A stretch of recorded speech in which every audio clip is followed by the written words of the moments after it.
సంస్థ నారాయణపూర్ మండలం సర్వేల్ గ్రామంలో నూతనంగా నిర్మించిన పాఠశాల భవన సముదాయంను ప్రారంభించడానికి వచ్చిన గౌరవ మునుగోడు శాసనసభ్యులు శ్రీ కోమటిరెడ్డి రాజగోపాల్ రెడ్డి గారికి పూర్ణ కుంభంతో స్వాగతం పలికిన గురుకుల పాఠశాల యాజమాన్యం.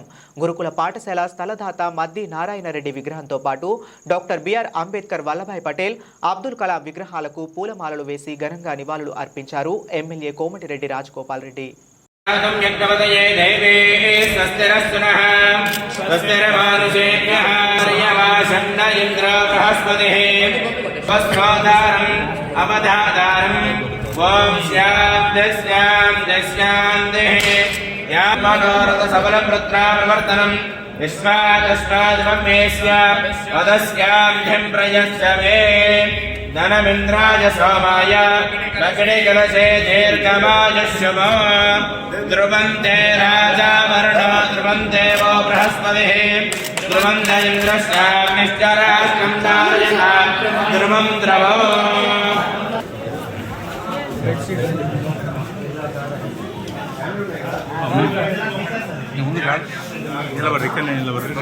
right go అలా మీరు ఎంత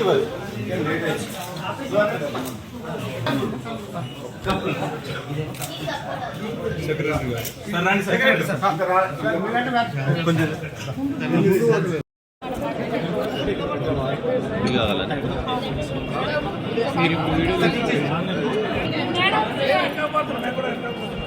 ఓకే సార్ ोरावृणेमहे गातुं यज्ञाय गातुं यज्ञपतये दैवे स्वस्तिरस्तुनः ऊर्ध्वं जगातवेदितं शम्नात् स्वस्तिपदे गञ्जतिष्पदे ॐ शान्तिः भद्रं कर्णेभिः देवा भद्रं पश्येमाक्षिभिर्यत्राश्रैरङ्गे शिष्यभागं शस्तनोभिः वशेम देवयुतमिदा నవంబర్ మంత్ అచ్చొచ్చిందన్నమాట.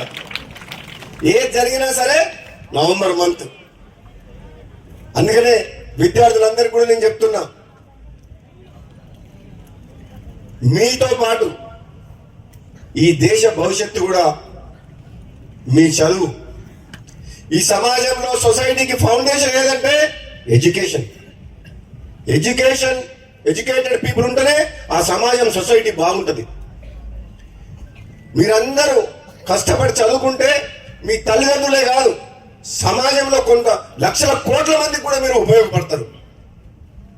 మీకోసం, మీ కుటుంబం కోసం కాదు, సమాజం కోసం పనిచేయచ్చు. విజ్ఞానవంతులు, సైంటిస్టులు, రీసెర్చ్ చేసేటోళ్ళు, డాక్టర్లు కొన్ని లక్షల మంది ప్రాణాలను కాపాడతారు. అంటే చదువుకోవాలి. చదువు ఒక్కటే మనల్ని కాపాడగలుగుతుంది. సమాజం కోసం, దేశం కోసం కష్టపడాలంటే చదువు ఒక్కటే మీకున్న ఏకైక లక్ష్యం. మీరు కష్టపడి చదువుకోవాలి.